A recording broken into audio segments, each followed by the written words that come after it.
Today we have very interesting case. Patient was suffering from recurrent pregnancy loss, second trimester pregnancy loss since very long time. Uh, Patient has consulted many doctors.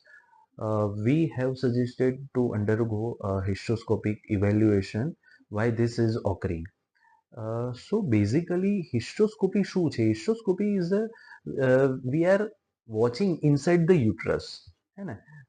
So with the help of hysteroscopy, we can evaluate if there is a small septum, નાનકડો પડદો હોય તો એને આપણે જાણી શકીએ છીએ કે એવી કેટલી વસ્તુઓ કે જે સોનોગ્રાફીમાં આપણને કન્ફ્યુઝિંગ લાગે અથવા સોનોગ્રાફી મશીન એટલા અપગ્રેડેડ ના હોય તો આપણે જાણી શકાતું નથી.